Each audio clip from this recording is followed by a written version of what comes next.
All right. So the following episode was recorded or pre-recorded on Tuesday, September, 26th. 2023. and so any events that you see promoted in this episode may have already occurred. But thanks for watching.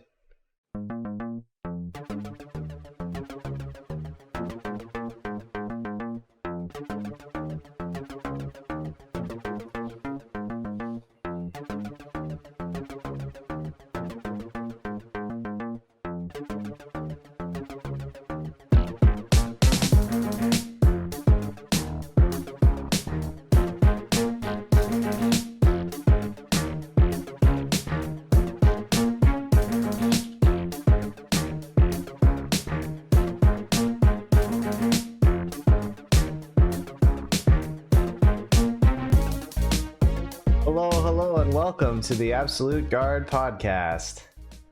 Yes, welcome. This is episode 59. My name is Benny, and as always, I'm joined by my co-host John. And today we also have Anchor Maynard, aka TheXButton, coming through to complete our 3v3 team today. What's up? Nice. I'm the anchor. That feels good. Yeah, we're gonna give you X Factor, man. You do your thing, right? You gotta come in the clutch. It's like coming in the clutch with Marissa. Like, all right. How's it going, guys? Going well. Doing pretty well here. Yeah, on my end, I have been knee deep in wedding planning for the past couple of weeks here, and I just had a friend who's I was a groomsman in a friend's other wedding or a different wedding. Another wedding happened a couple weeks ago, and that has shown me a lot of like what we need to start planning for as well. Obviously, maybe that's the tech. You get somebody you get to be part of somebody else's wedding party before you get married, and that way, you know what not to do and what to do, right? Yep. Or all the stuff that we forgot that they had to account for, and I'm like, oh, okay, now I know not to make that same mistake. Yeah, exactly. Yeah, and over here I'm doing pretty well. I'm just still training and trying my best at Street Fighter 6. I'm doing a lot more of the tournament events and organizing, so really excited for like our next future upcoming events, especially Down to the Wire in Tucson and the next Secret Labs here in Phoenix. Nice. Yeah, now that I think about it, Maynard, you kind of have like a Rolodex of all the different tournaments that are going on in Arizona. Like, you're the guy, I think. People know every single tournament and event that's going on at once, I think. At least in Arizona. I'm trying to keep up with everything else, but there's too many to go out there. Yeah. Do you want to get that promotion out of the way, out of the gates here? Sure, yeah. You can talk about that. Yeah, because we actually just finished one of the monthlies at the Gaming Zone. They're calling it Secret Lab. Yeah. So we just finished Secret Lab 2 last Saturday. Yep. Yeah, I was actually able to attend that myself because I didn't go to the first one. Yeah, this one was just late enough in the evening that I was able to get some sleep and then come out and play. I didn't do as well as I liked, but that's kind of on me more than anything. I mean, we can talk about that in a little bit. But when's the next one supposed to be happening, man? So we have the next one lined up in October. It's coming up on the 29th. It is the last weekend of October, so we know Halloween is around the corner. We want to have people enjoy themselves on Halloween. So as of right now, I am talking to TGZ. We're trying to find the best time. Right now, it's in the air between 2, 4, and 6 p.m. So if you guys are in Arizona and you plan on participating, we have a small survey up right now in the Spiral Series Discord. If you just check out local events and check out the pins, we just got a small emote survey. You just got to click on an emote on your preferred time. And, we're going to try our best to accommodate as many players as possible so we can get everyone out here. Yeah, so we'll have more details on that. Yeah, and specifically the time once that's finalized. But yeah, they're trying to get that sorted out because like Maynard said, it is on Halloween weekend, and most people want to go out and party and dress up and whatnot. If during that weekend, they don't do it on Tuesday nights. Yeah. Other local tournament news too. I think you mentioned Down to the Wire as well, Maynard. Yeah, that's correct. We also have Down to the Wire. That one is coming up as well. You know what? I'm so sorry. I don't have the date pulled up right now, but No worries. I think it's going to be on October 7th is, Yeah, I it's supposed to believe, be. is the date, right? I just pulled it up. Exactly. Yes. So it's a week from this coming Saturday. And then in Glendale, there also is a regular local in Cyberzone. I think it's UDLR. It's either ULDR or UDLR. But Tim's been running those. It's a Smash local that added Street Fighter 6 on launch, and the turnout has kind of varied from like big 35-man tournament down to an 8-man tournament, back up to a big 35-man tournament. Like, it kind of varies depending on like when the scene organizes and they're going to go. And then so Tim tried to keep that in mind, and he switched to more of a bi-weekly format. And I believe the next UDLR tournament is let me check real quick here. I got it for you. It's October 6th. Okay. Okay, so that's yeah, coming up also. Yep. So yeah, if you're interested in playing in a Tucson tournament on the 7th, or interested in the Glendale tournament on the 6th, there you go, as well as the 29th for the TGZ monthly. The Cyberzone tournament is PC, right? Yes. Yes. Okay, yeah. So the ULDR or UDLR is a PC tournament. The other ones are PS5 at the gaming zone, and then Down to the Wire's mix of PS5 and did I hear correctly last time that they do have PS4 setups too there too, or no? Yeah, they have two Yeah. PS4 setups. I don't try to Okay. play on those if I can help it. Benefit of the doubt, the big thing is that it is a free venue. So Yeah. we are bringing our equipment out, and I think it's a great event still. We Yeah. do get all of our competitive and on-stream matches on PC, so we make sure it still stays highly competitive. Okay. I think it's worth Sure. breaking that down a little bit too. I don't want to commandeer the conversation too much, but I know that there's a lot of conversation about who or what the ideal platform is to play in a tournament on, and you see it regularly on Twitter. Someone complaining about the difference between PC and PS5, and over here we're talking about PS4 at our locals, right? And the reality here is that we can't. It's difficult to. It's already a hard enough expectation to have PC for the big events, like the major events. And so even Evo is running on PS5, right? And so for locals, like we like to put that same expectation on them. Like I don't think that's reasonable. Whether it's a company or like a store that we pay venue fee for it, like TGZ, or a grassroots community free venue like the police station in Tucson. You really have to take into account like what those circumstances are and the situations are. And we are competing with online now, where it's easier just to stay at home and play on your optimized setup. But there is something to be said about what you're actually practicing on when you go and play at a tournament, because every tournament that I've played at, the setups have felt weird, and I use weird with air quotes because weird is always, it feels slower, or I see some screen tearing or something, and there's all these different reasons to get worked up over the setups being unoptimal or suboptimal. But the reality is that when people remember the tournament, they're not going to remember, specific latency issues or anything like that. They're going to remember who won and who was able to apply and work through that stuff that day. And so like, I went through a phase where I was just like, I want to be able to play to the best of my ability at all times. And over time now, I've been starting to come to the terms with the fact that there are so many tournaments nowadays that you can't play at 100% at every single one of them. And the same thing goes for like what kind of setups are going to be dealt out to the community.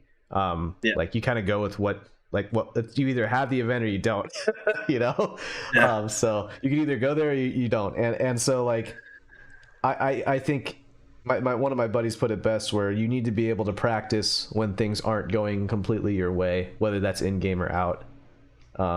And I think that's important, is to be able to adapt and to play in suboptimal conditions, because you sure as hell are going to feel those optimal conditions, like in the pools at Evo or on a showroom convention floor when you're playing in a big tournament, Yeah, exactly. I mean, it's just like you said, you have to take into account like where the event's being held to, right? Like we can't reasonably expect PC setups to be at like Comic-Con or something like that, right? Like if it's a LAN center, somebody that's already doing something like that, then yeah, PC setups are a given. But some of these other places, like we kind of just have to work with what we have, and I think it's somewhat unreasonable to be like, well, the gaming zone should invest in PCs because that's the most optimal thing for the community. Well, Mm. that's a huge investment to make, banking on us or the community to show up to help, pay for those in the end, basically. So Yeah. I was going to say also regarding PC tournaments, I am trying to get something going on a Wednesday with Pure Esports where I had the other PC tourney.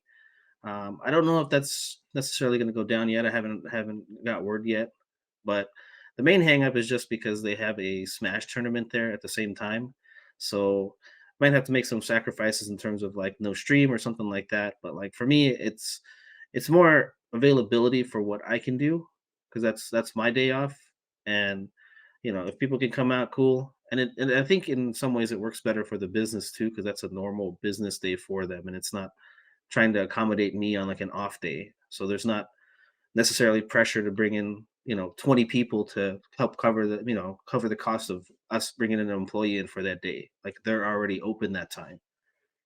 Makes sense. Yeah. But yeah, that's kind of the soapbox on consoles, and I'm sure we'll continue to have that debate as the months go on about viability for PC versus PS5. And you could argue that there are some locals we should be thanking for playing on doing PS5 because otherwise we wouldn't get a chance to practice on it. Yeah. And then I mean, yeah, I Evo, don't have a PS5. Yeah, I don't have a PS5. So I mean, yeah, that's definitely something yeah, I'd need if I was going to go to Evo or one of the other majors because that's what they're using. yeah, and I have.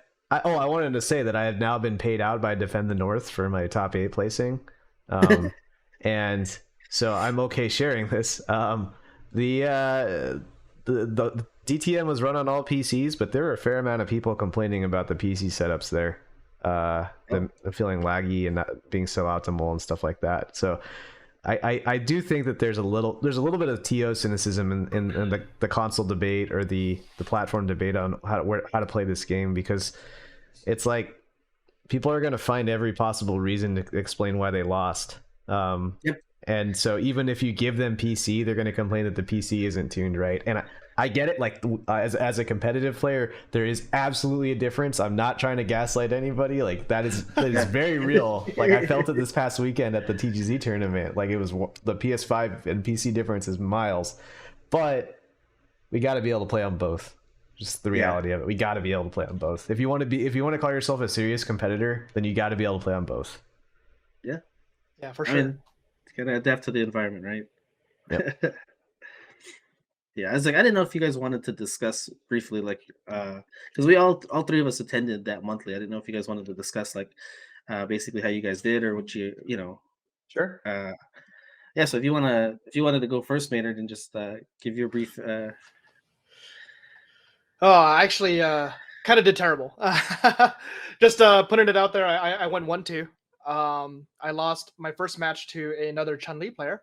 I can't remember his name right off the bat. Death the Surge. That's a search, yeah. Yes. It was interesting because he did catch me off guard. I had a great start and got him in burnout, and I was rushing him down, and he had really good just reversal level ones that I just wasn't Mm-hmm. respecting. So Mm. props to him. He bested me that day. I'm hoping that I could see him more online or even in locals. So I would like to get my run back sometime soon. Yeah. Fought another player. I can't think of which character he played right now, but it was a close match. I think it was way closer than it should have been.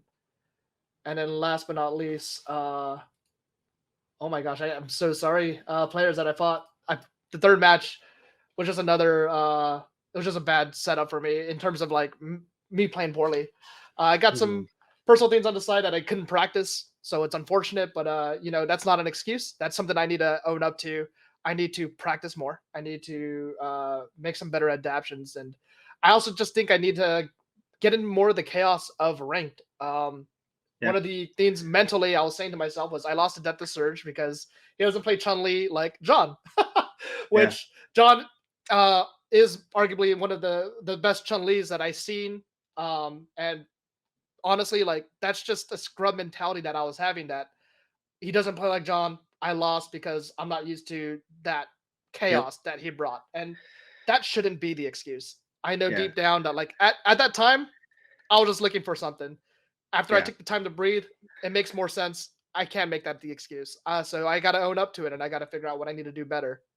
yeah, I yeah. saw that Okay, happen so in real time. That not the loss, but like that kind of process happening in real time when you're like, yeah, he doesn't play like you, and I was like, okay, yeah, I'm sorry, I don't play like Surge, so I've never seen play before.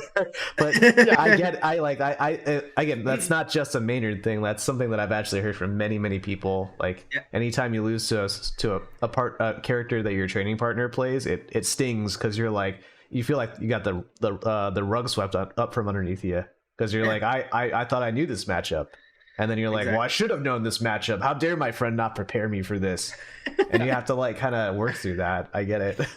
Yeah, yeah, that's exactly what I was gonna say. Because like I think I put in a lot more time in ranked in this game than I have in anything recently, and that's honestly like my mentality going in when I see another Chun Li player or I need to see somebody else. I'm just like, well, this isn't John, and then like when I see them play, like I don't necessarily play the same way, but it's like I still have that in the back of my mind. Like I just have this like, well, they're not as good as them, so maybe I shouldn't be losing to them. And then when I do get caught off guard, like you said, like I don't necessarily um, feel upset about it. It's more just like, okay, why am I losing this matchup now? Like, I mean, yeah, John kicks my ass all the time, but I was like, that's John, right? Like this person's not him. Like I gotta adjust and figure out what they're doing. Like I know frame data or I know what to do in these kind of situations, how to handle these.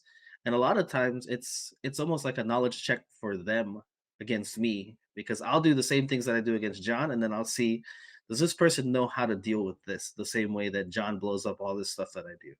And then I make adjustments from there.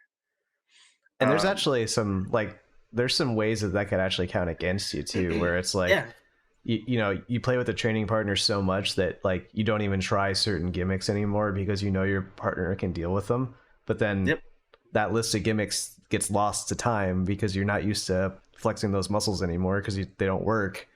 But you yeah. bring them back. You need to bring them back for when it's a brand new person playing the same matchup. Yeah, I think that's actually something that I was gonna do. Was actually kind of document like certain moves or setups or things that I do, and then just have them posted like on my wall so that I can like visually see like, oh, this is something that I can do, or like other options and things that I might have forgotten over time from just just playing more. But but in terms of like my tournament results, I also went 1-2. The first person I played was it something cat. They played Ken. Oh man, I forgot the name. I actually have the Um, brackets pulled up right now. You fought a tall cat first. Oh, yeah, tall Tall Cat. cat. Yeah. Okay. Yeah, so I played them. They seemed a little unfamiliar with the matchup, so I won that pretty handedly.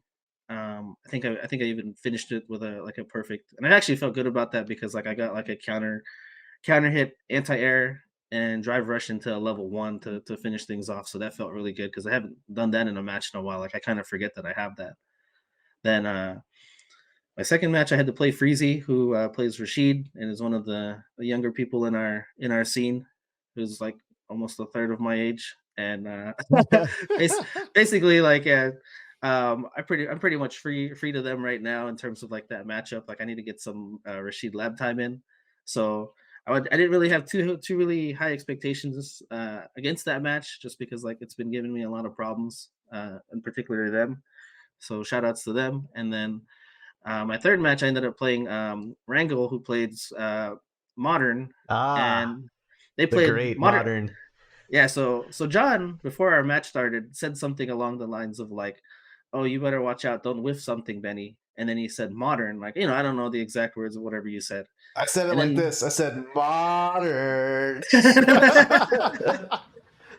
so Modern. and then I think it took John by surprise because I think he was expecting Cammy because I honestly didn't remember like who they played. Like I played them in casuals before and I couldn't remember, but they picked Lily to start, and then John was like, "Oh, Lily," and then for me, like I think that matchup is absolutely horrendous for Lily because I feel like she really can't do anything until she gets wind, and if I stand at the perfect range, I can stand fiercer from full screen.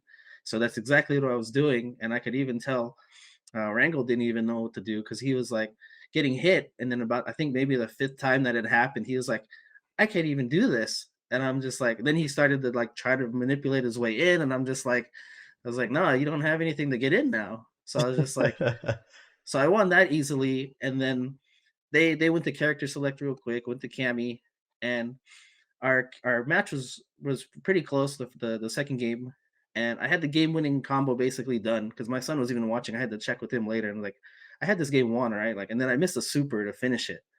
Then we had a scramble situation. I should have been more cautious. I was like kind of throwing jabs at the wind, just trying to think I was doing safe pressure, and kind of forgot about EXDP, and that lost me the second game.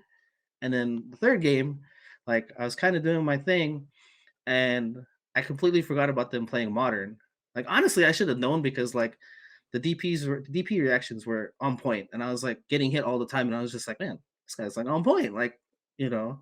But that's a modern thing, like I'm getting anti-aired like every opportunity, and then we kind of happened to be full screen, and I threw out a fierce, and then I hear his button presses, and I just happened to glance over at his hands right when he did it, and I see him pressing the fierce and the roundhouse buttons on the stick, and I was like, oh shit, it's modern, and I was just like, and I'm looking at the life bars, like I hit by it, and I was just like, at that point I was shaking his hands because I knew I was dead, and I was more disappointed in the fact that like I didn't recognize or remember that they were using modern because I would have adjusted how I played and played a lot safer than how I was playing because I do that all the time online because like I see them the character select screen or the versus screen, you see the modern, and I'm just like, all right, this person's probably going to level one through my DI attempts and stuff like that, and you adjust your game plan accordingly, and I didn't do that, so I got to hold that.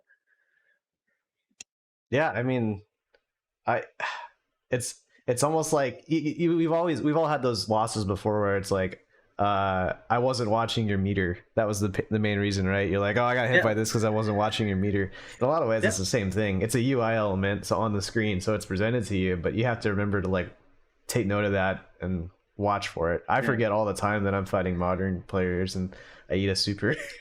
Yeah, I mean, no, the thing was too like that second game. Like I was looking for the level 3. Like I was, they had the meter. Like I was conscious of them having meter at certain times. So like I was recognizing that.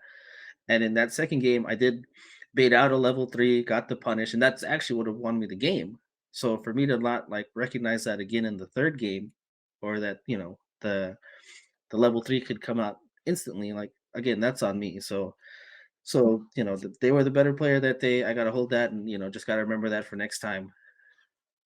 For all the hate and conversation that modern gets on internet, like on the Twitterverse or on internet FGC, like locally we don't really have any modern players except for Wrangle. And what's interesting about him is that when we were first like talking about modern before the game came out, he Mhm. brought up that he thought it would be powerful, and uh, I had like been on the train of being like, well, it's probably going to be like a groove, like a CVS2 groove. So like you just have different options and it's a different control scheme, but similar enough where they can fight each other and be asymmetrical, like control scheme wise. And but the reason why I called it a groove too is because I could couch it and be like, well, it's because like in CVS2 there were like 3 grooves that were good, and then there were like 3 grooves that just weren't used at all. And so I kind of like hedged my bets and was like, it could be like a groove because modern could be completely useless, and it's just a groove though. So whatever, I could still be right. But I didn't expect modern to be like the force that it is now, as far as like making Evo top 8 with it, or a lot of top Japanese players taking it seriously, and then subsequently everybody like giving it a good earnest try before Yeah. promptly realizing that they can't unlearn what they already know and then going back to classic. Because we all did that. We all did that. Yeah, I did. I did. So I tried modern, and like, yeah, it wasn't for me. Like I could see the benefits of it, but like I really have to play a different character, like just even visually, because like just to play, somebody like Guile. Like if I know that I'm controlling Guile, like I'm charging, like it doesn't matter, dude. It's just gonna happen. yep. And to continue with the sidebar with modern, I did try modern Marisa for a bit, and it was interesting and unique. But like she lost a lot of low pressure, like the watching the feet and the knees. Hmm. But it was interesting in the sense that like having the one button specials and supers made her like a counter machine, super armor machine. So it was weird playing her in that way. You lost your two guess win condition and Mhm. played more of a counter hit armor condition. And it just Yeah. wasn't for me. It didn't fit me in that sense. I Yeah. see. I mean, yeah, and that's all to say, like, I got nothing against anybody that chooses to play that. Like, I still see the negativity about it on Twitter or even in like the battle hub when I'm in there, people will call people out about it, and I'm just like, you know, I would never blame my loss on modern itself. Like it, like you said, it's like a groove, right? Like I gotta recognize that it's being used, and then I have to adjust accordingly. Like it's no different than playing like a first person shooter, and you know that guy's a sniper. So what do you want to try to do? You're gonna try to rush him down. You're not gonna be like, hey, let me take my shotgun and try to kill you from full screen, right? You take into account like what your opponent's doing, and then you counteract accordingly. So if I got to change my play style and be like, you know what, let me throw safer things out and jabs, and let me not throw out, these heavy buttons as much, then I got to make that adjustment myself. That's on me. Yeah, you can find that like an analogous adjustment in a lot of different old games too. Because primarily the people that I think that are complaining about modern controls are old heads, but like Third Strike, for example, like Makoto SA1 versus Makoto SA2, you have to play completely differently. Like your screen positioning matters for SA2, so you have to be in a different spot. In CVS2, if your opponent's playing K Groove, they can't roll cancel. So you can play around that. Like there's all these different, like it goes back to every game. Like Street Fighter 4 Ultra 2s. Like there are a couple Ultra 2s in the game that punished butt slam for Honda, right? Yeah. And Yeah, so true. you had to change your game plan. Street Fighter 5 V skills, same deal. You had to change your game plan if they had an anti-fireball V skill. It's all there. It's just people want to find a reason to Yeah. be scrubs. Gotta find a reason to lose. Find a reason to lose, right? Yeah. Yeah. So what about you, John? How was your tournament run? Oh, right. We were talking about the tournament. Yeah. So I played against a Lily player at the beginning, and then I played against a Blanca player. Wait, it was Lily, and then Rashid, and then Blanca, and then double Ryu. And that was my tournament span there. So yeah, I played against the Lily player. He knew what he was doing, but I don't think he knew how to fight Chun Li very well. And Lily, I've been trying to lab a little bit, so it's been nice to kind of have it answered for some stuff I didn't have before. And then for Blanca, that was Tony. Tony and I, because we trained together, he knows my style pretty well. So he actually had a really close set with me, if I recall correctly. I think I was down 2-1, I think, at first, and then I brought it back to 3.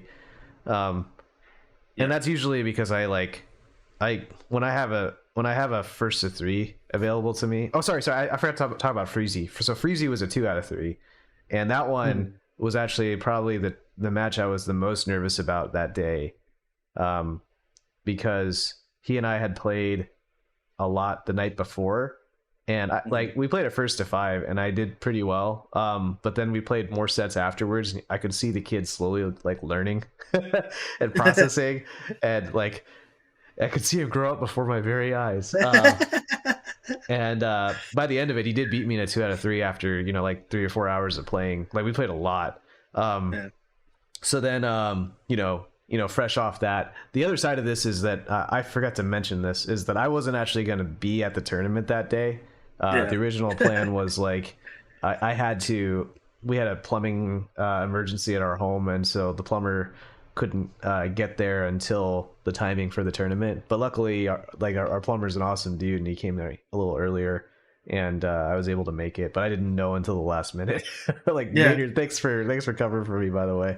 Yeah, So I didn't know either already... because I was there. I was there and registered for the tournament, just waiting for them to do start things. And then Maynard's going through the list of people, and then it's just Porter John. I'm just like, what? John's here? It's just yeah, because I hadn't even made it to the venue yet at that point. I got there right when the tournament was starting. I had not played a match, so yeah, my first match for that entire day, touching the game, was against the Lily player, and I dropped a bunch of combos in that match.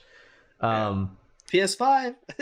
Yeah, I noticed it. I noticed the difference there. There is absolutely a difference. Anyway, yeah. So Tony and I was very, very close. So Freezy, I think it was 2-0, but again, we go back and forth, and I figured out you could drive impact most of his stuff. So there's your hint if you want to look into some stuff.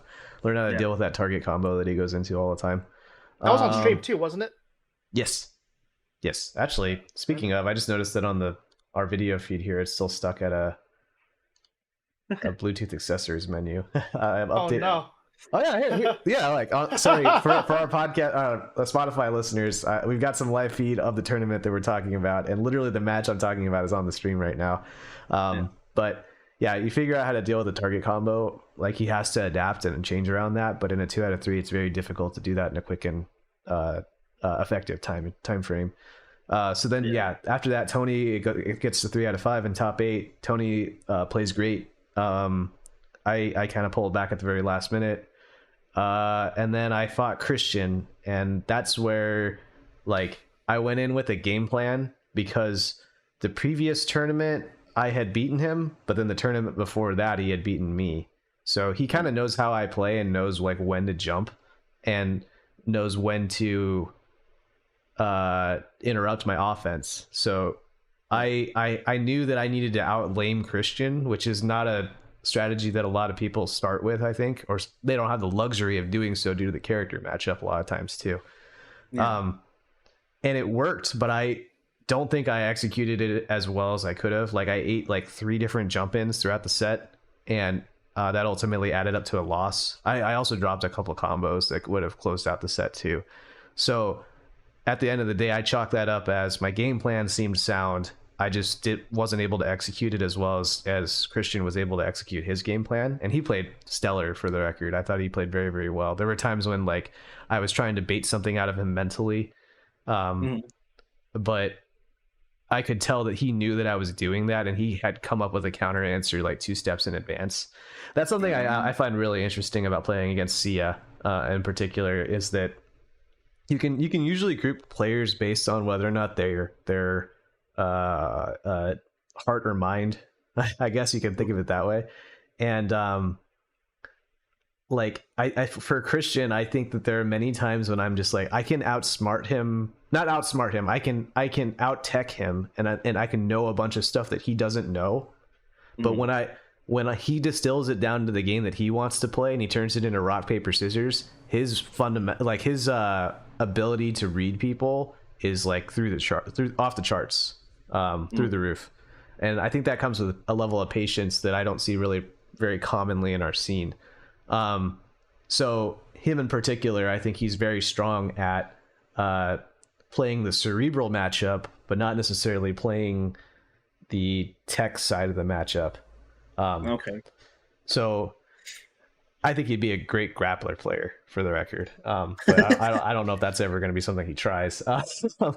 So I lost to him. It was a very close set. I think it was down to the last game, if I recall correctly. And then after that, I was like, okay, I'll bring it back in grand finals. And I was like, I just need to get through Chase, Big Mac combo, who I have I had at that point a perfect record against him in tournament, and we'd played for a very, very large amount of tournaments since launch. And then he 3-0'd me. Like, I didn't even I didn't know what happened by the end of it. Like, against Christian, I was like heartbroken that I had a game plan and I didn't execute it. But against Chase, like, I didn't have time to formulate a game plan. Like, I didn't actually know what to do against him or how to fight him. And usually I do. So that's a testament to how strong he showed that day. So kudos to Chase for I guess, okay, I'm gonna spoil the results of the tournament. He ended up winning the tournament. So I lost to Christian and I took 3rd, and then Christian was in grand finals on the winner's side. Chase came back from losers, beat me in that harsh 3-0 that I was mentioning, and then reset Christian. And by the end of that reset, like, Chase had it in the bag. Like, they in truth, they played basically 1 3 out of 5 set, and then after that, I think Chase won the mental game, and from there it was smooth sailing once the reset happened. So proud of him. I want to give big props to him, because he actually went through the losers gauntlet, coming from losers semifinal and fighting Ghidorah to a close tooth and nail of 3-2. Okay, very cool. If I remember correctly, Ghidorah also had the winning combo and dropped. So it's insane to have Big Mac bounce back from that and go Yeah. through everything that he went through to Yeah. get the victory. Yeah. I mean, at that point, I had left already because I had to work that night. So I was like getting dinner with my family and stuff. And I remember looking at the bracket, and then by the time I had looked, that's where I saw that 3-0 with the Big Mac over you, John. And I was just like, hold on, what happened in the tournament? And then I had to go back, and I was just like, oh, Christian beat John. And then I was just like, oh, okay, this is where we're at. And I was like, Yeah, I and I was got able to tune in for like some of the finals and then see Big Mac win. So yeah, yeah. so that Good was for cool. him. It Yeah. was a stellar performance from Chase and as his first big Street Fighter 6 tournament win. Like it wasn't like, he went to a tournament that nobody was at. Like a lot of us were there. Tucson wasn't there, unfortunately. But I still think that this is a really strong tournament to come out on Yeah. top at. So Yeah, for sure. I think we ended up with what, 20, was it 25 people? 32. 32? Oh Yeah. man. Oh, I was looking at that overall. There I think I was just saw 25th place or something like that, and that's what threw me out. there was 32. There was some people that registered and didn't show up. I think there was 3 Okay. maybe. So those were like the only buys. But Okay. outside of that, everyone that registered and everything, like we had a complete even bracket. If everyone showed up, there would have been no buys completely. Nice. Well, that's good. I mean, even then, 30 person tournament's still pretty good. It's, we're 3 months into the game, and then we have Aki coming out tomorrow. So, I mean, you were talking about being interested in her, Maynard. So, well, can I bring up one more thing about the tournament real quick before we move on? Sure. oh yeah, sure. I wanted to note that like maybe Scott and Rick and company can affirm this for me, but there were I think 3 different generations of fighting games players there at that tournament that were represented. Like there's my generation, like the 35 mid to 30-year-old generation, and then there was a 25-year-old generation. That's Chase and Christian, and they're the winners of the tournament. And then you also have Freezy, he's like 16. So you have like 3 different decades represented in that tournament, and I can't remember if we had any OGs like Scott or Rick or anybody else, but they have entered tournaments in the past too. Actually, Benny, I guess you could count. You're in your 40s. I was about to Oh, say, I mean, Benny. yeah, I didn't want to say it. No, I was gonna lump myself in the Street Fighter 4 because that's when I started playing competitively. Like I considered myself like an OG and like playing the old games, but I never played the old games competitively and in tournaments and stuff. Man, So Oh no, you told me about your history and you said that you were doing the Xbox Live Street Fighter 2. Yeah. I think that counts. yeah, I guess you could say that. If there's one thing I've learned from this podcast, as far as like demystifying what OGs are and what they were, like it feels like everybody played Street Fighter 2. There were a handful of people that played in tournaments competitively, but it was such a small amount. But the amount of people that claim OG is a much, much larger amount. And then even then, once Street Fighter 4 came out, that's only when it started really getting big. Like I think that's how history is going to remember it. Because I talk all the OGs we talked to on the show in the past, like they all look back at Street Fighter 4 very, very, very fondly. Like the not necessarily the game itself, but the what it did for the community and the cultural impact that it had. For the growth, yeah. And so like I wonder about like what this I don't know. I just wanted to note that there's so many different generations being playing these fighting games now, and every now and then we got to take a step back and look at just the wide range here, because some of the people that are in our community, they had kids and they took a break, and now those kids are old enough where they can come back for 6, and it's like this is transcending generations here. This fighting game genre here. yeah. My son hasn't chosen to play. He's gonna be 14 next week, but it's just like Oh, he was there. Yeah, he was there too. Watching there. Yeah, he chose not to play. I kind of just had him tag along, and I was just like, there's no pressure for him to play. Like if he never wants to play in a tournament, like that's perfectly fine too. Like he hasn't even been playing recently, so. Yeah. Maybe he'll get back on and maybe want to come out eventually. But again, there's no pressure. Like we've never been those type of parents, so it's just like if you come one day, because I mean, when it came to doing tournaments in the past when he was younger, it was kind of like, hey, Dad, I want to play in this Smash tournament. And for me, like I was just like, are you sure? Like we went to like one of the SAK gaming tournaments and went out to that, and he played, and like he went on too, but it was just like it was more about the fact that he wanted to do it, right? Like I'm not gonna put that on him. Yeah. And be like, all right, you're coming with me. I registered for you the tournament. Let's go. We're going to Evo. Like, what? Like, I'm not going to do that. So, There's a So whole different whatever. dynamic there where it's like we love this thing because it's competitive and it's fun and Mhm. stuff. But like if our dads played it too, would you play it? Would you be playing competitive fighting games, or would you find something else? Like there's a whole other dynamic here that we Oh, just didn't that's a have whole to different thing. Because experience. Yeah. I know some people like, yeah, like I think I still would. Like, You would? I don't know. Yeah. My dad he's not really like the video game type, or he wasn't really much into anything else. Like we played basketball against each other, but that was about it. It So was it's just interesting. like, Sorry, oh, go ahead. it was interesting for me because my father was super into computers and electronics. I didn't care about the hardware portion. I just cared about can I play video games. So like being older now, it's funny because my dad's asking me like, "Hey, is this computer good?" And he's pulling up the specs and he wants me Yeah. to read through it just to make sure it can run. And I'm like, "What do you want it to run?" He's like, "Oh, just Excel and Netflix." I'm like, "Of course!" Like, So My Netflix. email. I Yep. want to send an email. Yeah. I want to browse the web.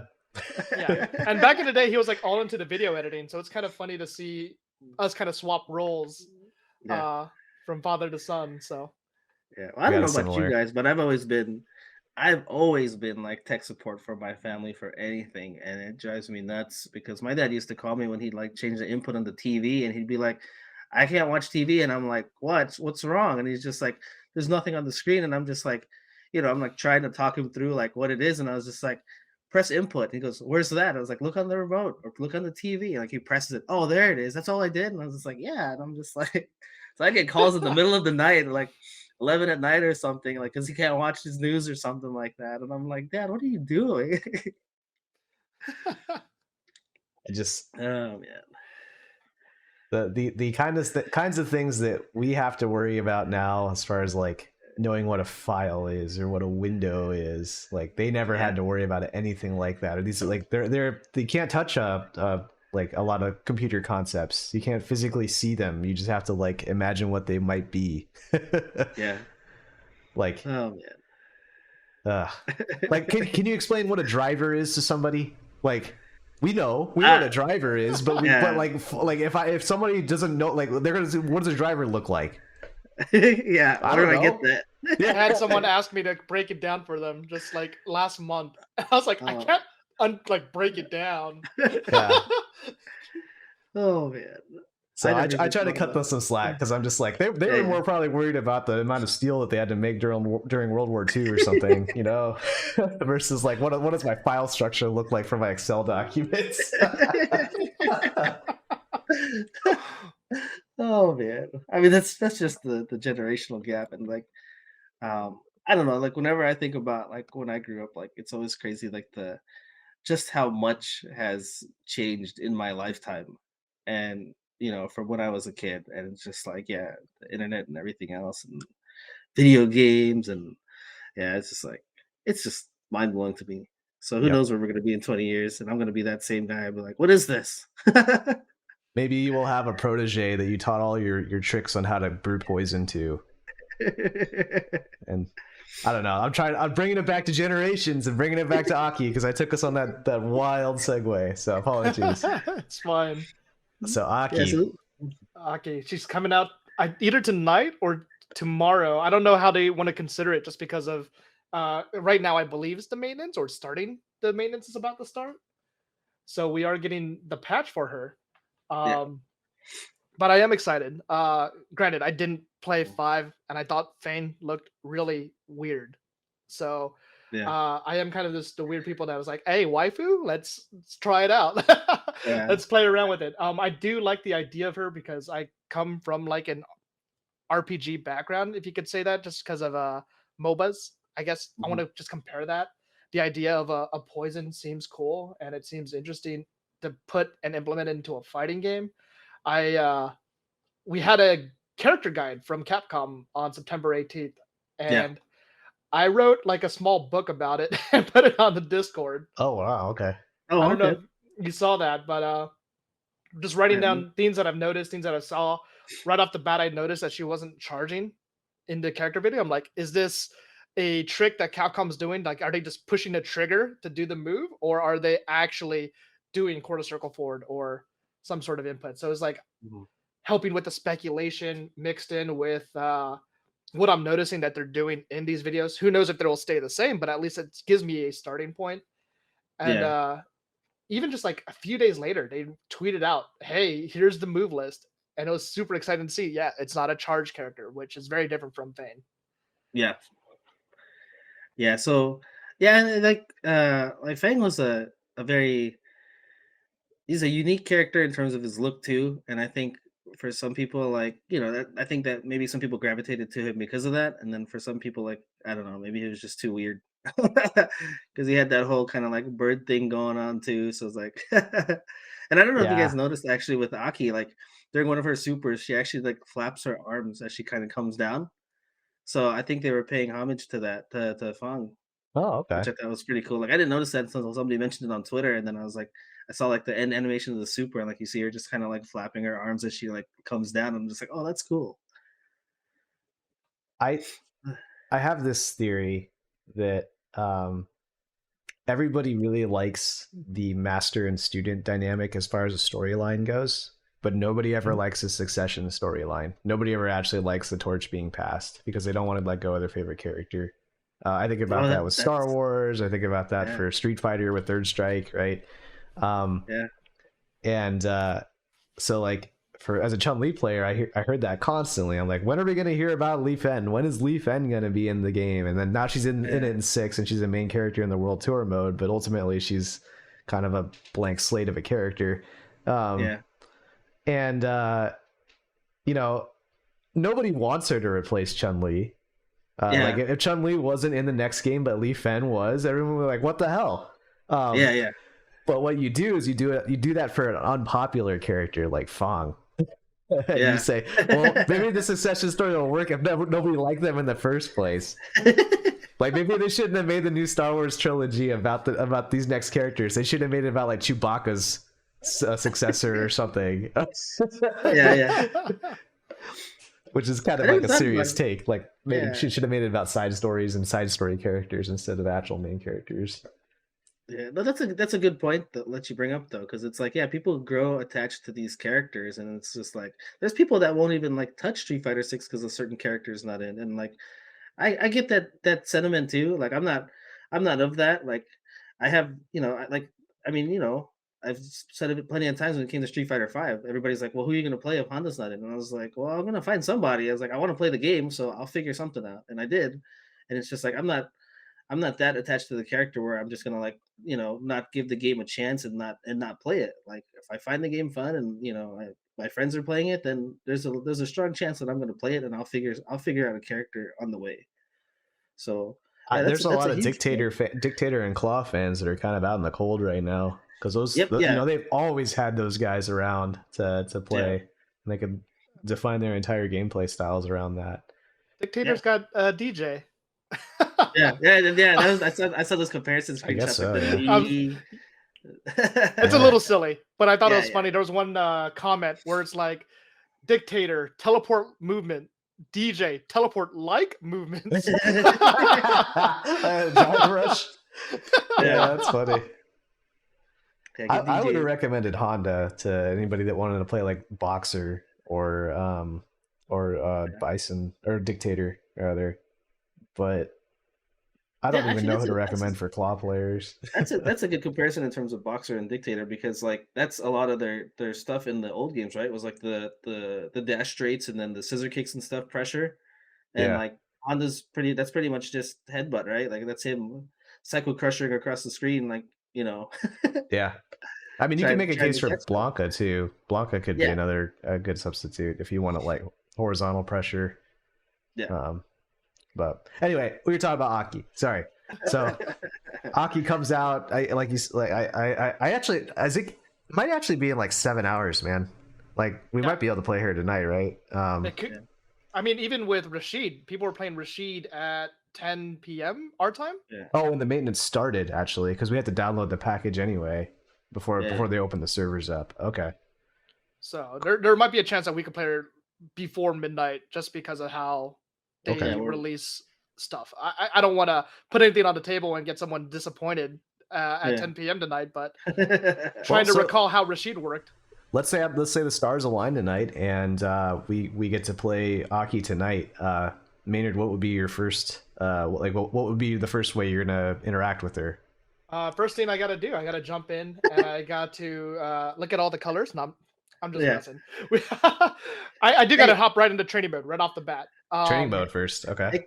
color's a big deal, man. Like honestly, like I don't buy all the colors for the characters. Like there's usually like a color that I'm looking for. So I mean that's a big deal. Yeah.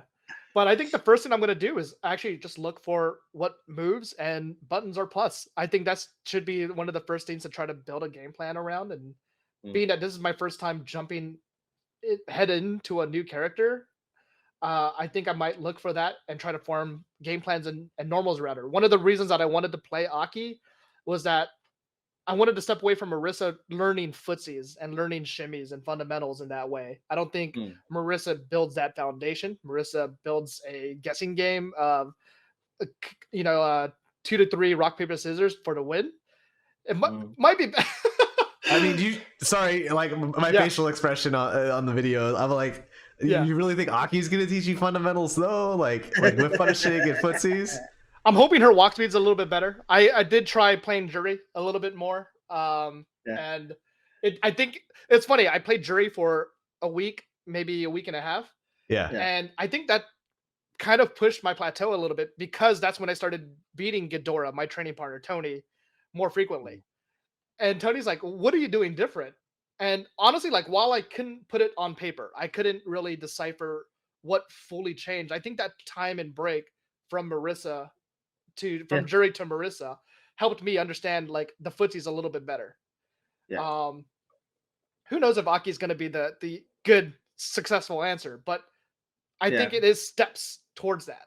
Yeah, it's more just more about kind of like expanding your horizons, right? And kind of learning something different instead of being you're basically telling saying you were being carried by Marissa. No, I'm just kidding. I'm carried. What can I say?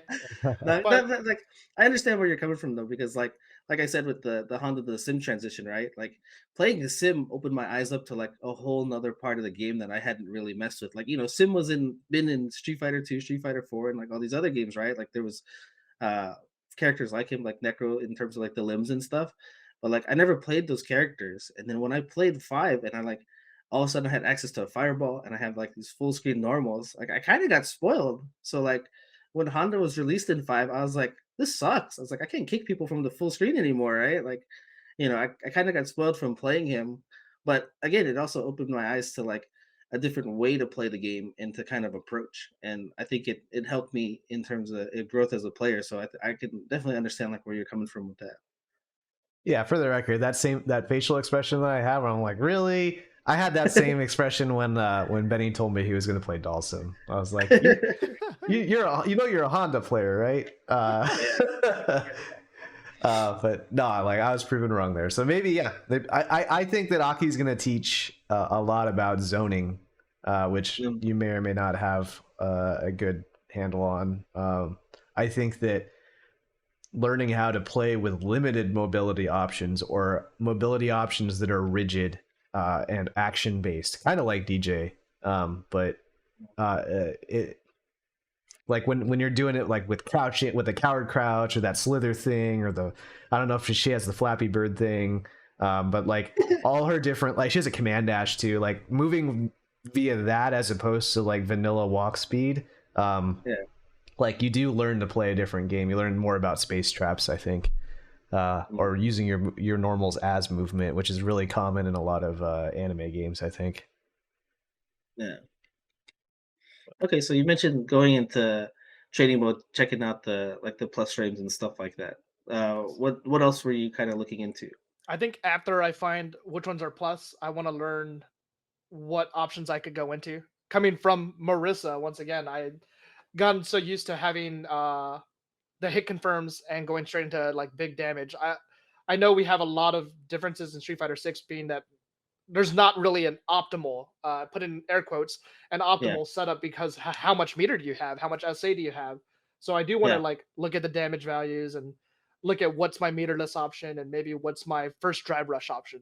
Just to kind Mm, of just get something as a base plan and a floor plan to get started before I start wilding out and doing the all meter drive rush and Yeah.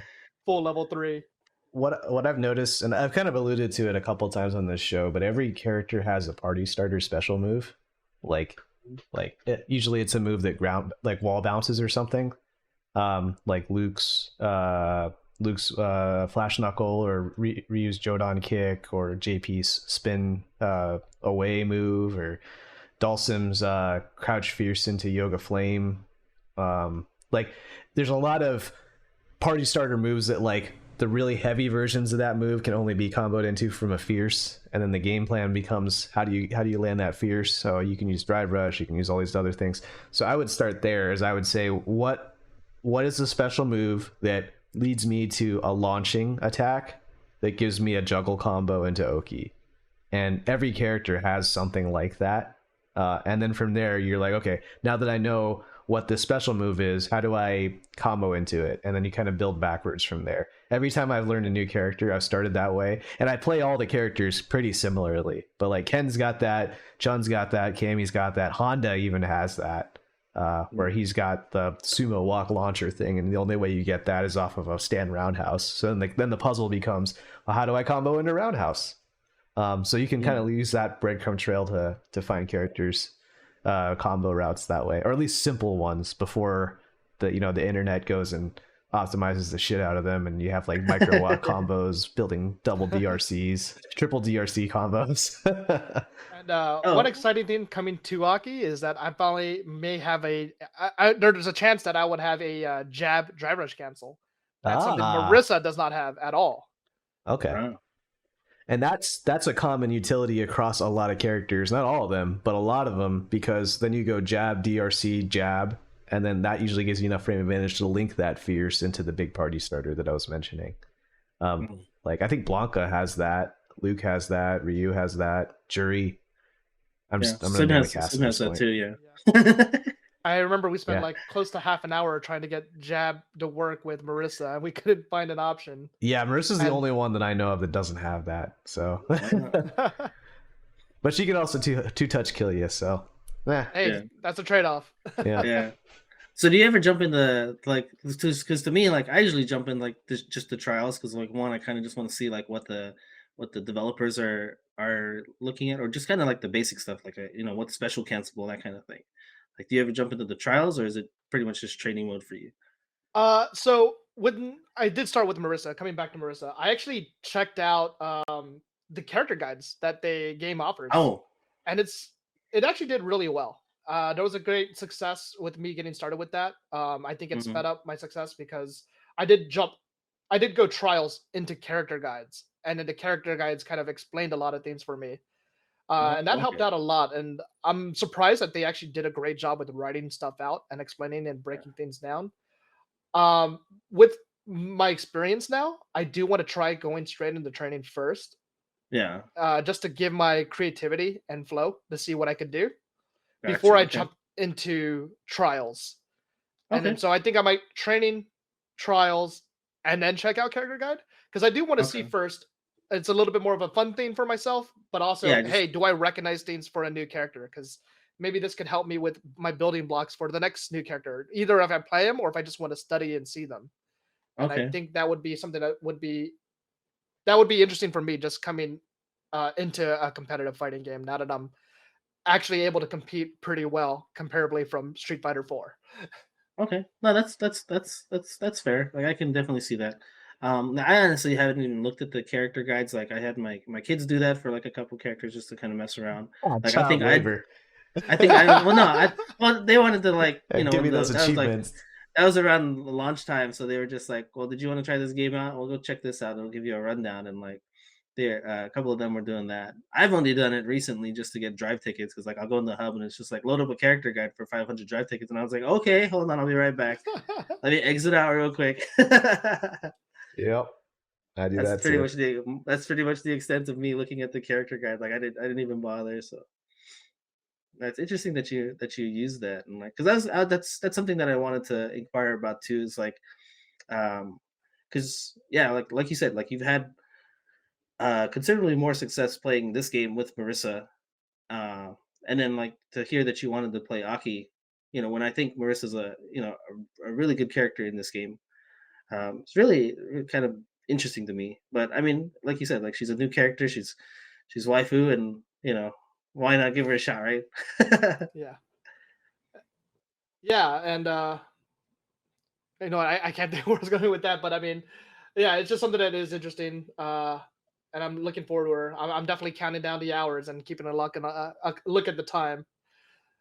Okay. Well, yeah, I'm definitely see. I'll say I'm not gonna miss losing to two guesses because like we recently ran like a pretty long. It was basically like a first to 10, and it was super close. Like we ended up like 10-9 after all of the sets, and like yeah, I was getting used to certain things, but then like I'd make one mistake, and then all of a sudden it was just like, oh man, I'm dead.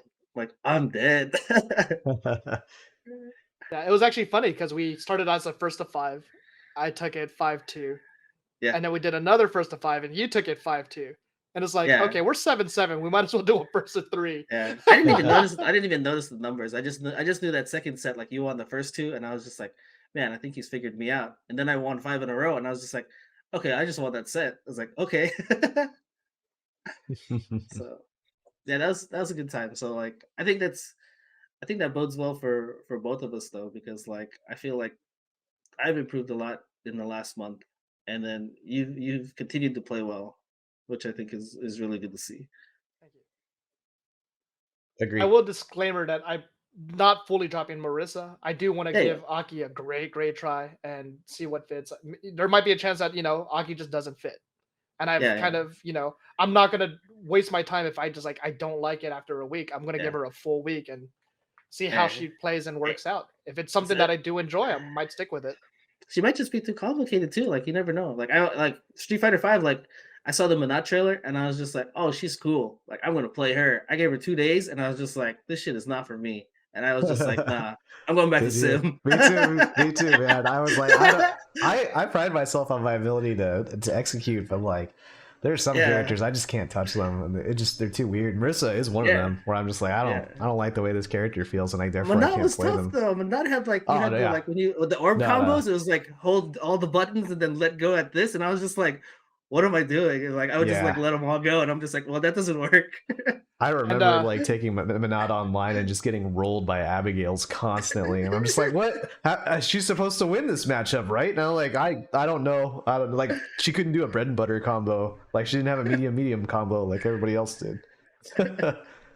I did try Rashid when he first came out, and I actually got really confused with how aerial he was. I'm just Ah, Yeah, like, he just in the air the entire time. I'm like, I don't get it.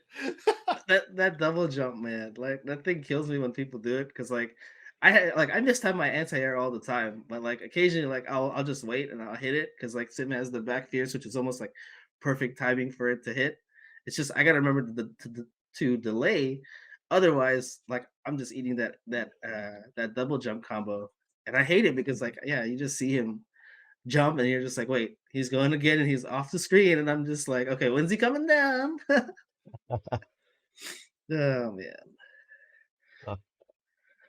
Well, besides Aki, like, oh, well, I hope you're. Did you have anything else to talk about in terms of like what else you were gonna do with her I think that's while just learning how her, I'm planning for the like the first approach? 2 days. I already put out on the Discord. I already put out that hey, 5 p.m. I'm opening up a lobby, so Yeah, hopefully I get enough time in practice and it'll be ready for people to try and fight, and I could yeah, really experiment and put it into battleground before I try to take it into ranked. yeah. That's always a kind of an interesting kind of spot to be in too, right? Because like some people, like say for myself, like I'm not gonna play her. I'm probably just gonna do her trials, maybe look at some things and just see what she can do, and then from that point, it's like I'm probably gonna see her in ranked a lot or in the battle hub, and I got to figure out how to deal with her, right? So as somebody that's going to be playing her anew, like that's something you got to kind of take into account too, right? Is you're going to be playing against people that have been playing their characters for the last 3 months, right? You're going to play Tony and play his Blanca that's seasoned 3 months already, and you got to put that in perspective too. And like you're learning, like you understand like how Blanca works or how Marissa works, but how do they work in that matchup, right? Like what can you Mhm. do, what can't you do? And that's something that I think a lot of people like when they learn new characters don't necessarily like take that as a well they suck against this character. You got to understand like you're new to this character and this other person's playing been playing them for a while, so you got to put that in perspective. Yeah, like DLC characters are. I I really dislike them as a consumer. Not just from like raw like anti-consumer gaming industry, blah blah blah, but like the fact more so that it like it trickles out one at a time. And so you know, this game came out and there were what was it, 18 characters total, Yes. and you know, as far as scrutiny goes, none of those original 18 are going to get nearly as much scrutiny as each individual DLC character that comes out, because the new DLC character that comes out is hot news, and so all the content creators like us, like in this case, we're talking about this character coming out. We put a ton of effort into talking about Aki when, to put it bluntly, me and Benny could, we don't really give a shit. Like, I don't think you'd care, Betty, but like we're not gonna play her, but we're gonna play against her, so we need to know, obviously. But it's sort of, so it's like these DLC characters are just like really hot and cold, because the vast majority of people aren't gonna actually play this character as a main compared to something like a cosmetic DLC release. And then yeah, you get that effect that you create, that gets created, Benny, where it's like, okay, well now all my friends are not playing this character because this character really is only catered to my play style, and now I have to go and get my shit kicked in by my friends. Compare it to when Super Street Fighter 4 came out, when, you know, we were all like, you know, beginner to intermediate level players, and it was like, well, there's like 8 or like 4 or 5 or however many characters, like 6 new characters to pick from. And so you know, like when Reese picked up Makoto, I picked up Ibuki, and we could just play like that. And we didn't have to worry too much about skill discrepancy. I didn't have to feel discouraged because he was beating me up with his Gen, who they nerfed the shit out of, by the way. So haha, Reese.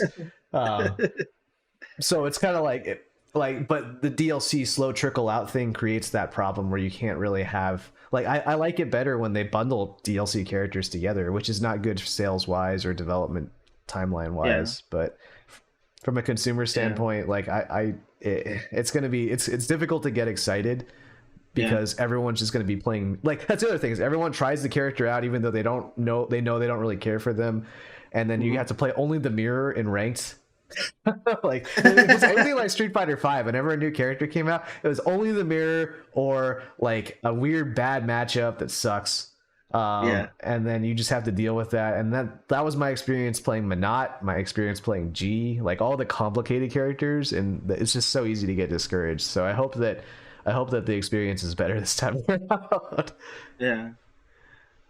It's just like, I don't know. I guess I never thought about that in terms of like the DLC. Also, like you talk about the kind of the staggered schedule, and it kind of just makes me think about like the whole thing with the TV shows, right? Like the series shows. Like, do you release weekly episodes, and so people talk about it? Like, do you want your game talked about for the next 3 months as new character comes out and whatever phase 1, phase 2, and changes come about for the game? Yep. Or do you want to release all the DLC like 3 months into the game and be like, all right, for the next 9 months, we don't really have anything to talk about until we patch it, Yep. right? But this kind of keeps people talking about the game. And then you have the other contingent of the gaming community that's like, well, if you're releasing this much content within 3 months, then how come it wasn't at launch? And then you have that big ethical conversation about, did you hold it back for launch? You know, and like hold back DLC, and it's such a messy problem to solve. And I think this is just where we all landed as consumers. But as far as like getting to experience a new thing together, I guess 6 is trying to like make that feel a little bit better with all the event stuff they're doing and the battle pass stuff, but So other than Aki being released, there's also going to be a couple QOL, quality of life, changes to the game. One of them was the change to like the supers. People were getting a lot of accidental supers. Like me personally, like that didn't happen a lot, but I did notice there was a couple times like in neutral or whatnot, like I'd do something and then all of a sudden I'd be like, why did my super just come out right now? And I want to crouch medium punch. And I'd be like, it happened more lately, I think, than anything. But what do you guys think about that particular change? Because there was that change and then there was another one too. I'm actually really excited about it. Coming from Marissa, I did a lot of level 1s accidentally, especially the first month. A lot of it was stepping forward and then holding down back. So when I did step forward, hold down back, step forward, hold down back, I would eventually like, okay, now it's the time for the Superman punch. So I would do forward, down, down, forward after doing forward, down, back. And that counted as 2 quarter circle forwards. So it was rough just to burn 1 full meter, do a move that's incredibly unsafe, and get full punish for it, and it hurts. So to see them having to uh, decrease the buffer window to make it Yeah. a little bit more tighter, I think is a great option. I don't know if it will be enough. Like, I'm very curious to see how it'll play because Mhm. I changed the way I walk with Marissa just so I could try to prevent it. Oh, okay. So That's interesting. Yeah. yeah, and every once in a while, it's like I would get it probably 1 out of 20 times now, whereas Uh-huh. before I started like really recognizing, I was like 1 out of every 7. Yeah. Oh Yeah, wow. so like Okay. the way you described it is exactly what they're doing, right? Like so they're decreasing the buffer window so that you have to do so that the super doesn't come out, later, right? Like they if you're gonna want the super, it's gonna be intentional and you did it, you did your inputs fast. So unless you're freaking churning butter and footsies, like you should be perfectly fine. Yeah, I tend to be pretty contrarian about a lot of this stuff because like I I so for one, I didn't really get a lot of accidental supers. Like I've gotten accidental supers just like everybody else has, but um like when they would happen, it would always feel fair to me. Like like for Chun, it would be like I was buffering level 2 super in case they threw a fireball, and then I decided to walk forward jab, and I hit jab. My SA1 would come out instead, and Mm. I just when that would happen, I would just acknowledge that it was because I was buffering, and then that was kind of it. Um, Uh, I feel like supers are in a really awkward state right now because they have that problem, but then they also have the problem of everybody complaining that their inputs are getting dropped. And so uh, if they make defensive supers harder to use, which is what this is an input leniency buffer window decrease. So if I buffer my super too early when I'm getting up from off the ground, then it's not going to come out anymore. That's my read on it, at least. And so now I'm well, kind of like, if they make them harder for defensive supers, which I think is a problem in this game, and that's fundamentally why everyone's upset about modern, is because modern can actually do that stuff, can actually yeah. reversal super reliably. Um, if they're making reversal supers harder, I don't know. Mm. I'm kind of worried about that. Yeah, like I said, I never really thought about that. Like, I mean, I don't know. I had me personally, like, I haven't had really a problem with reversal supers myself. I mean, there's times where I'm just like, why didn't my super come out that time? And I get hit.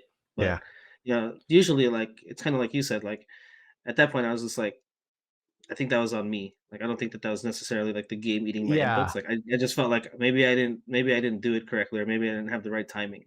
It's definitely character specific. Like I'll get it more often with Ken than I will with Chun. Um, Hmm. and I'll get SA2 or something just like by like walking forward and crouching, and then trying to like hit low forward or something. But I Hmm. don't. So it could it very well my opinion may very well be different if I had played a different character.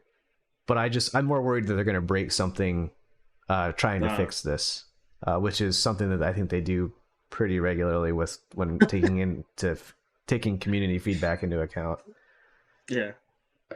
Well, I mean, that is interesting too because like that's something that we talked about recently in terms of like community feedback for like patches and stuff like that for characters. Like you kind of want the developers to kind of just do what they intended, right? And hopefully they're not taking too much into consideration when it comes to like the Twitter discourse and this and that and you know regarding certain moves like JP's amnesia or whatever, like, oh, this is broken, take this out, or this needs to be more negative, Dragon Lash to this or that, or Jinrai this.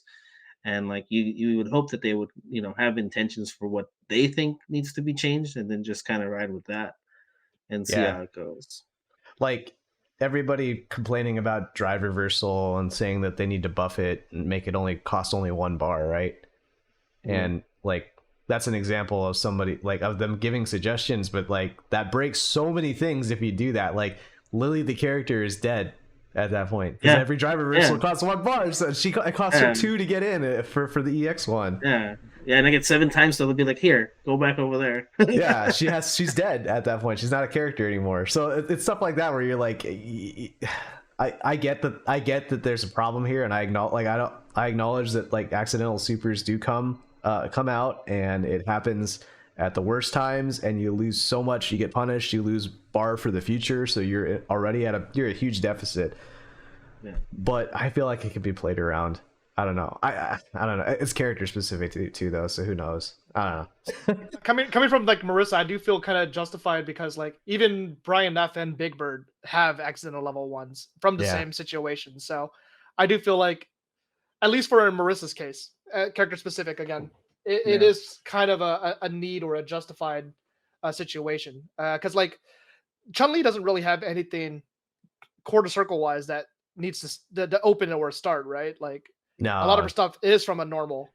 She has a lot of weird overlaps, but weirdly enough, I get sometimes some bad, like my supers don't come out, but it's not. I don't know. I don't really run into a lot of problems with it. And Dawson's projectiles are half circles, correct? The projectiles? Well, the normal ones are all quarter circle forward. Okay. The only half circle is the flame. I gotcha. Yeah. So, I mean, besides that, I wanted to mention at Defend the North when I played in that tournament. In pools, I almost lost to a Marissa player, and they did 3 accidental level 1s. Oh, that's rough. 3 of them. It was the last round. I don't think it was last game, but it was last round at least for me to win. And then he had a level 3, so I was playing extra cautious. And each of them comes out. And what happened was I didn't know you could hold it down, so I was doing kind of like a parry OS where I would hold parry during the cinematic and then buffer drive rush as soon as like the parry happens. But what happened is he would hold it down and I couldn't stop myself from drive rushing, so I ate all 3 of those supers, and one of them was fully charged. And so now I know to just hold it and let it and like wait until she actually lets it go. But I had to learn that huge lesson that day, and all because this guy, like, he actually played really well. It's just he got three accidental supers, and I killed it. I failed to kill him off of 2 of them, and the third one I finally killed him. If you do drive rush into it, you could throw it as well. If you can't stop yourself and you can't go into a block state, you might as well throw it. You can throw the whole thing. Yep. Wow. Level 1. Okay. Yeah.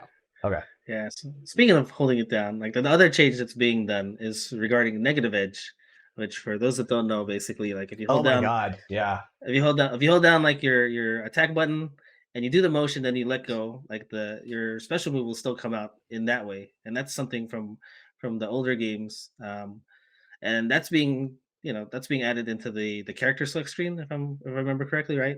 Yeah. Because normally right now, like, you got to go into like the main game menu and exit out of everything, and then go back and make sure that it's added there or that it's enabled there if you want it.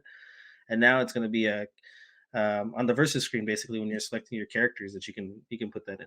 So that's a nice change. Like, I mean, I don't think there's really anything negative you could say about that, right? Because I mean, it's just, it's a controller preference, right? So this is more than a controller preference thing to me. This is more than a convenience thing for me, because what would happen?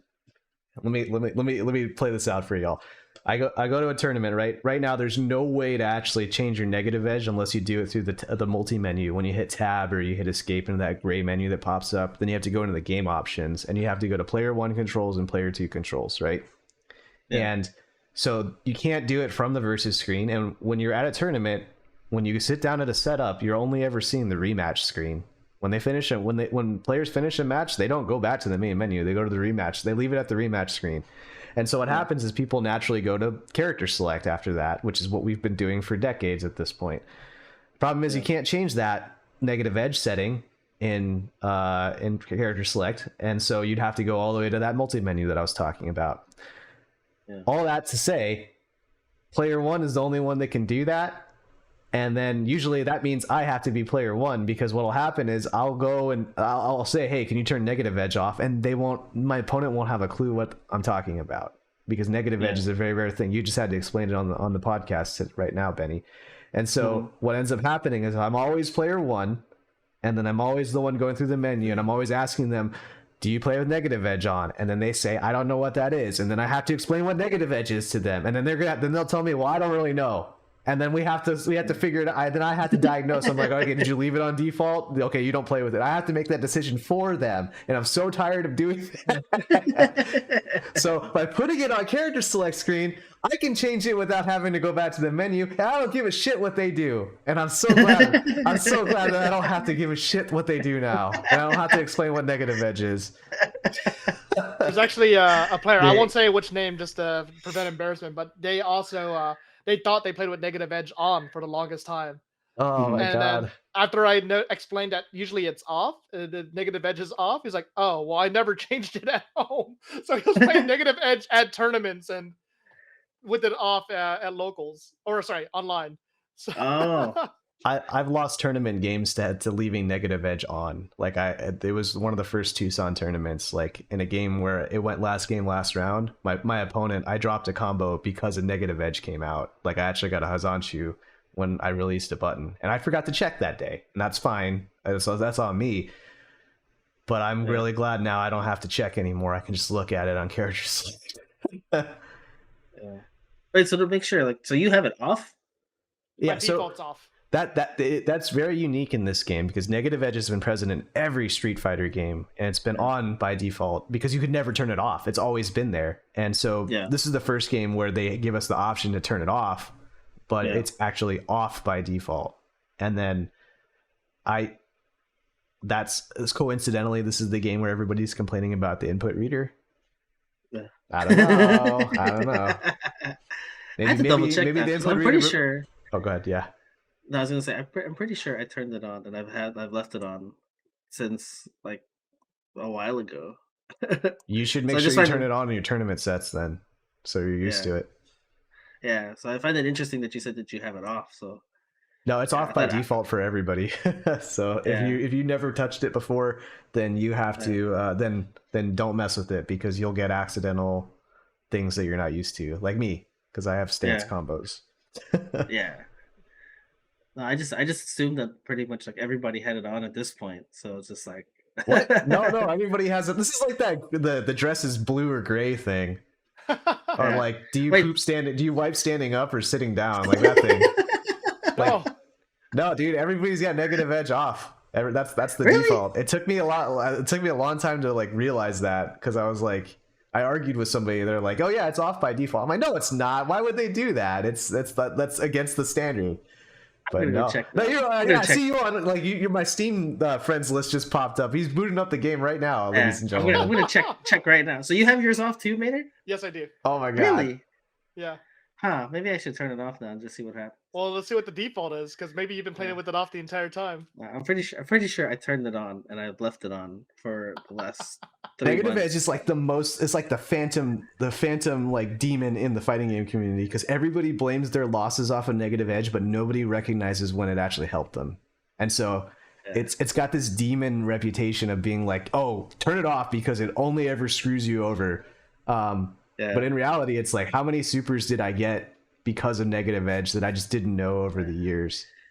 Yeah, well, see, that was a big thing in like the older games, specifically like Street Fighter 2 and stuff like that, where people would like piano their inputs because they wanted to make sure that the special move came out, because the windows were smaller, right? So it's like the reversal window was smaller. So it's just like, you know what, when I do my Dragon Punch, I'm gonna piano all three punch buttons because I want to make sure that something comes out. Like that's not really a thing now, because everybody usually chooses like the strength, or whatever's invincible, or they choose the EX version or whatnot. Yeah, they changed input priorities with EX versions and stuff like that. Let's see. I think that it's important nowadays to be able, like, there's a lot of stuff going on with input readers and input shortcuts because they had to make things more accessible.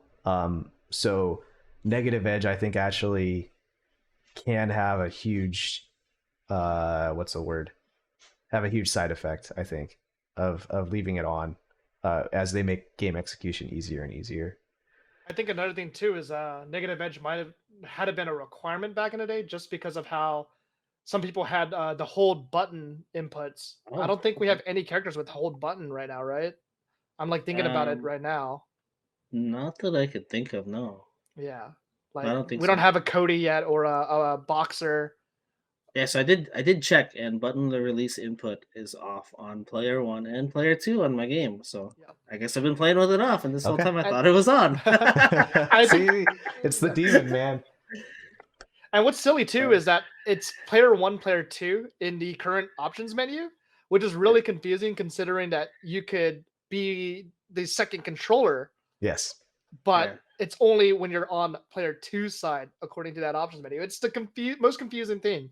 I Yeah. don't know why they laid it out that way. Wait, so does Yeah. so that would affect like online too, right? Because typically, like I have it defaulted to P2 side. So if I had it set on P1 and not P2, like that means it would be on for P1 and I wouldn't even know. I don't Wait, even you know can how do the that? online would work. Yeah, you can set your preference for which side you want to play on online. Like in your, I I think didn't it's in know your that. character. Yeah, like where you select your stage and stuff. Because like I have right now, like the only stage I really care to watch is like the French stage, so Huh. I play that one. And then yeah, you can set your preference. Like it isn't always like I don't know what happens if like the other person has P2 selected also. I think it's just maybe a coin flip or whatever. But yeah, I have mine set to P2. That's why like whenever you see like my matches come up or whatever, I'm on the P2 side. I'm sorry, you said you're always P2? Hmm. It's cool. So I'm gonna rock paper scissors for P2 whenever I play you. I I'll just give it up like I did the Daigo. No, I'm not. We're gonna fight for it this time. I think in that same menu that you set that stage preference is the same menu you set your controls at too. Like it's in the same sub menu, and that so like your controls get assigned via battle profile, and Oh, really? yeah, I gotta yeah. look So at like that. those are completely independent of the P1, P2 control profiles. And again, the concept of a control profile, going back to that conversation about our dads, like how do you explain that? How do you explain a driver? How do you explain a control profile to an elderly person that doesn't have any concept what this is? Can you? Hey son, what's negative edge? Like, Yeah, hold on. negative. Like, do you like negative edge refers to the electrical signal, and like if you're looking at like a graph of like when voltage is applied, and so release is when the negative edge, when you reach the negative edge of your box wave of the voltage, and so it's like, but for the average person, they don't know what that means. Like, I had to learn that in school. I had no idea. That's what negative edge is. No, it has nothing to do with edging. Hell, that's probably where edging even comes from. I don't fucking know where that word comes from. And this is not what I woke up thinking I would talk about on the podcast today. Hold on, I don't know how to navigate these videos. This episode's PC. cursed. Wait, I don't know how to navigate on my keyboard. Like I think I just exited. Oh, hold on. I went back to the menu. This is, see, again, multiple generations represented in the fighting game community. I think a quick way to exit is Alt F4. I just wanted to see. I had to try. Hold on, let me see. Control Alt Delete twice. Like, hold on. Like, I think we just lost Benny. Hold on, where do I bring up this menu? Let's start at the main menu. Like, how do I bring up that tab? Tab. There we go. Oh, we gotta look at this. Wait, not my profile. I still say that Street Fighter 6, like, they're some of the big blemishes of this game are like the control scheme and the UI is awful. But I also think that most UIs for video games are pretty awful nowadays. Yeah. They either skew like really hard on the accessibility end where it's like there's not even a cursor and you're like, this is weird, like Rumbleverse or Fall Guys or that Overwatch look, or the Fortnite look of menus, or they're like these kinds of Street Fighter 6 tangled messes where you have like menus upon menus upon menus, and then the button context changes based on where you're at, like how the start menu brings up the multi-menu all the time unless you're in a lobby, in which case it doesn't. Like there's no consistency there. Yes, I did just confirm. I looked through my control settings online too, and I do have negative edge off, so it's off everywhere. Perfect. Or like how you have a CFN profile and like every other like screen that shows a profile takes up the full screen, but for some reason the CFN profile only takes up half a screen and it's some widget looking thing. Like I don't like that looks like a leftover from Street Fighter 5, but that's in a different engine, so what the hell is that? Like it looked like it was somebody's pet project for a UI that they wanted to keep alive across multiple generations of the game. You know, it's funny we were talking about like these profiles and things. I was thinking like, how could we even do like profiles if we were to go to locals? And I was like, yo, if we think about the Dreamcast, we were like ahead in the future. We just have our BMUs and our controller, and download up your controller button profile. If only they Yeah. had a way to do that for sticks these days, but it's a whole different thing. That'd I be mean, awesome. the real way to do it, and I'm saying this unironically, is blockchain. Oh no! Like that's actually what the technology is really supposed to be used for, is uniqueness, and like this idea of carrying around a virtual calling card and all this shit. Like Yeah. it is really good for, like, crypto is actually really good for that stuff. It's just that everybody, like, the mining that it takes to actually do that, and whether or not that's worth the resources and all the bad tech and the like the religious nut job stuff that's happened around it. Ugh. But yeah, if you had, like, if everybody has their own, like, a unique signing key or something, then, or like some kind of unique hash that represents their profile, because a profile could also be ultimately be represented by a string, right? And then you either you hash it or you encrypt it, and then you just carry that around. You can carry it on your phone as a QR code or something. That'd be really easy. I put some thought into this. Like, this is an idea that's stewed in my brain over at least a decade in the Arizona fighting game community at this point. That's cool. The Arizona Danisen project is something that I announced in 2017, I think. And I went and did user market research on it. I talked with Rock in particular, who's got a lot of familiarity with the Japanese Danisen ranking system. And then from there, it was about figuring out how QR code technology, like how we could use QR codes to represent a player. And then from there, what that data model would look like and how we would get that across different ways. And ultimately, we landed on cell phones and QR codes. And then I got lazy. I didn't want to implement the project. So if anybody wants to take up that project, let me know, and I'll sit down and show you what I've got for it. That's cool. That's interesting. Oh man. So this is a good discussion about. Well, I mean, the game's still loading because I just loaded the battle hub, so it looks like the maintenance hasn't started yet. So I think it's supposed to be typically like a 4-hour window, right? Yeah. Something like that. Yeah. So maybe it's gonna start here soon. I forgot what time it was. But yeah, I'm looking forward to seeing. I mean, I'm sure I'm going to see a lot of Akis in ranked. Maybe not initially. Maybe might take a couple days, but while people get their Oh, legs underneath them and figure it out. But that was another piece of my soapbox that I missed about new characters and DLC characters coming out, is that, like, no one knows how to play that character, and we won't know how to play that character until a month. Until I they've just been thought out for a about month. something. Oh no, because like if you think about it, we got placement matches now. So like you could just jump into ranked with Aki, and after 2 hours of figuring out what you know, and just be like, okay, well let me just do placement matches and see where it puts me, and then you could end up in platinum and whatever. Like it's not gonna automatically like put you against master players because you're there, right? You're It not just might. jumping into like normal rank. I mean, and maybe initially like you might get a master player to start, and then like if you lose a couple matches, then it's gonna scale down.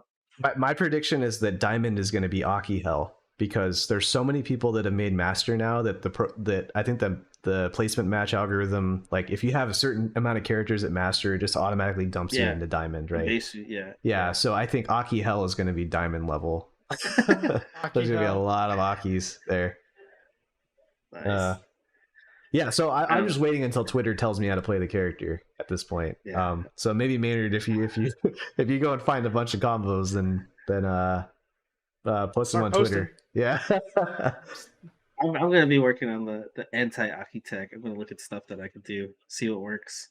I have more. I've actually had a lot of fun doing that recently, like in terms of like when I lose or like how to deal with stuff. I think I've talked about this recently too. Like I'm not typically a lab monster type guy. Like I know why I lost, and like I'll make a note of that, and maybe I need to change a habit here or there. But like for me to actually be like, how do I deal with this, or what's a better way for me to deal with this? Like I'm doing that a lot more now than I have ever in the past.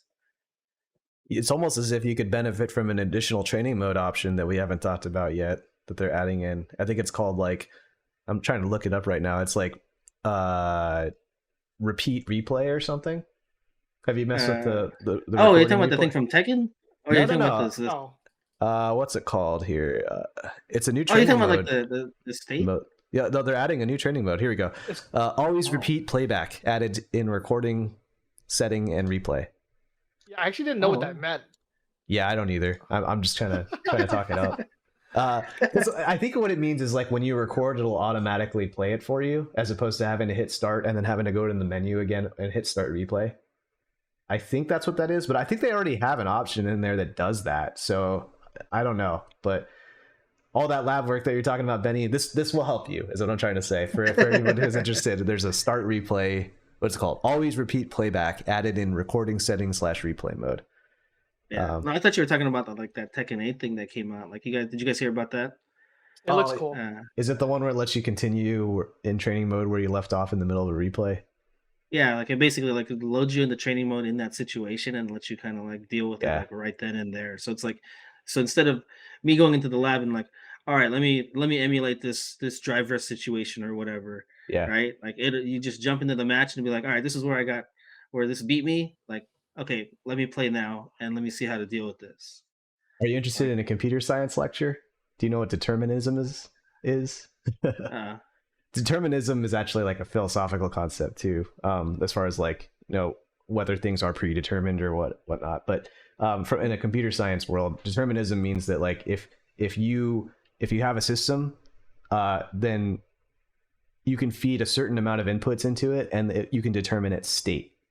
And what'll happen is, like, if I were to input a quarter circle forward into my fighting game, right, a fireball will always come out, right? Or at the very least, like, the motions will always be the same, or like the result will always be the same. And in software engineering, it's very important for consistency across data platform, or like across APIs, across interfaces, I guess. Yeah.